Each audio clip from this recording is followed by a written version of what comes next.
Hello friends, हमारी आज की कहानी का नाम है तेज तर्रार बहू। छोटे बेटा बहू कई दिनों से मुझे मुंबई आने को कह रहे थे, लेकिन इनके जाने के बाद मेरी सहेलियों ने मुझे बताया था कि गांव का घर तेरा अपना है, इसे छोड़कर मत जाना। वैसे भी छोटी बहू तेज तर्रार है, उससे तेरी नहीं पटेगी, इसलिए उनके पास जाने की मेरी हिम्मत ही नहीं हो रही थी। ऐसा नहीं था कि यहाँ गांव में बड़े बेटा बहू मुझे बहुत प्यार से रखते थे। वास्तव में बड़ी बहू तो कभी सीधे मुंह बात भी नहीं करती थी। घर में उसके अलावा मेरा काम करने वाला कोई और न होने से मजबूरन मुंह फुलाकर ही मेरा काम करती थी। फिर भी मैं सोचती थी कि चाहे मुंह फुलाकर ही सही, मेरा काम तो कर देती है ना, उतना ही काफी है।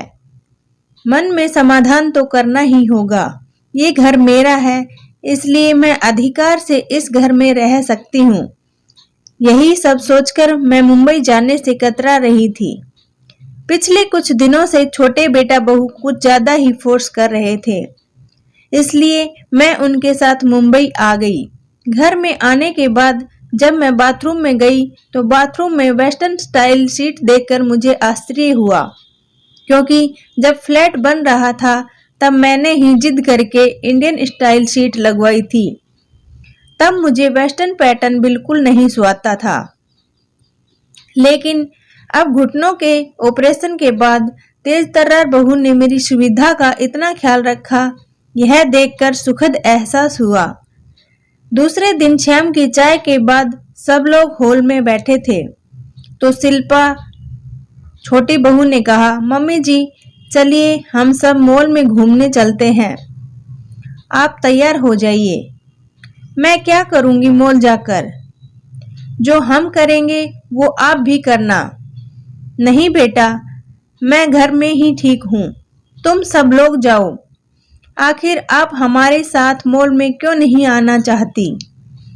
शिल्पा, यदि मम्मी नहीं आना चाहती तो रहने दो ना, बेटे ने कहा। आप रहने दीजिए जी, आपको किसने कहा हम दोनों के बीच में बोलने को? बेटा मुंह बनाकर चला गया। शिल्पा ने फिर कहा, प्लीज मम्मी जी चलिए ना। देख बेटा, 75 साल की उम्र में मैं जल्दी जल्दी चल भी नहीं पाती हूँ। तुम में से किसी को मेरा हाथ पकड़ना पड़ेगा। मेरी वजह से तुम लोगों को भी धीरे धीरे चलना पड़ेगा। ऐसे में बिना वजह तुम सबका मजा भी किरकिरा हो जाएगा। और मॉल में क्या बोलते हैं, एक्सीलेटर आदि पर चलना मुझे नहीं आता है। मम्मी जी, जब आपके बच्चे छोटे थे, छोटे छोटे पैरों से तेज नहीं चल सकते थे, तब आप भी उनके साथ धीरे धीरे ही चलती थी ना। बच्चे तेज नहीं चल सकते, इसलिए क्या आप उन्हें घर में छोड़कर अकेले घूमने जाती थी? नहीं ना। अब हम बच्चों की बारी है, आपके साथ हम भी धीरे धीरे चलेंगे। आखिरकार घर में बैठे बैठे आप भी तो बोर हो जाती होंगी। रहा सवाल एक्सीलेटर का, तो मैं हूं ना, आप बस तैयार हो जाइए, मुझे अभी बहुत काम करने हैं। अब ज्यादा खुशामद करने मत लगाइए। इतना कहकर शिल्पा जल्दी जल्दी किचन में चली गई। बेटे ने कहा, सॉरी मम्मी, आप बुरा मत मानिए, क्या करूं, शिल्पा का स्वभाव थोड़ी तेज ही है। आजकल तो उसकी जुबान कुछ ज्यादा ही कड़वी हो गई है। बहू के प्यार भरी डांट से मेरी आंखें भीग गई। मैंने कहा, बेटा, मीठा बोलने वाले तो बहुत देखे हैं, लेकिन शिल्पा के तेज स्वभाव में भी एक अपनापन है। मैं सालों से इसी अपनेपन के लिए तरस रही थी। जाकर तू भी तैयार हो जा, नहीं तो तुझे भी डांट खानी पड़ेगी। मॉल में जाने पर मैंने देखा कि ग्राउंड फ्लोर पर तो ज्यादा कुछ है ही नहीं, ऊपर ही जाना पड़ेगा। बहू रानी जिद करके मुझे मॉल ले तो आई, लेकिन अब मैं एक्सीलेटर से ऊपर कैसे जाऊंगी? सब मुझे देखकर हंसेंगे। ये सब सोच सोचकर मैं परेशान हो रही थी।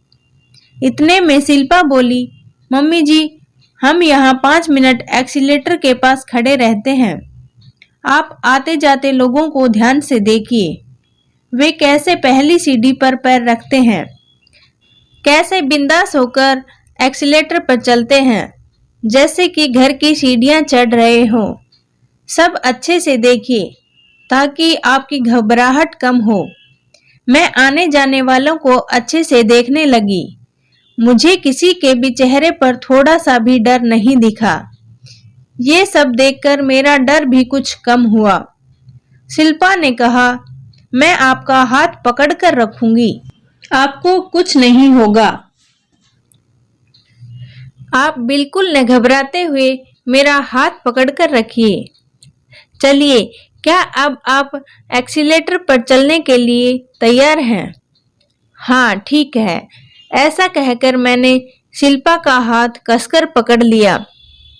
उस वक्त मुझे ऐसा लगा जैसे मैं एक बच्ची हूँ और वो मेरी माँ, जो अपने बच्चे का हाथ पकड़कर उसे एक्सीलेटर पर चलना सिखा रही है।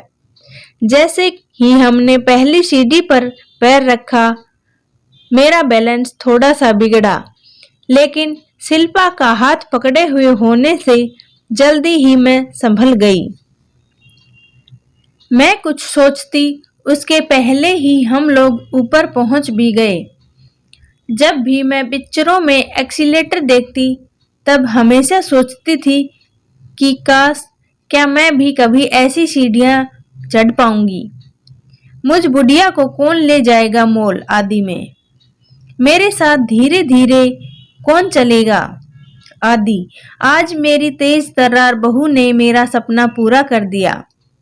मैं मन ही मन ईश्वर से प्रार्थना करने लगी कि काश ऐसी तेज तर्रार बहू ईश्वर सबको दे। तो फ्रेंड्स, ये कहानी आपको अच्छी लगे तो वीडियो को लाइक और चैनल को सब्सक्राइब जरूर करें। धन्यवाद।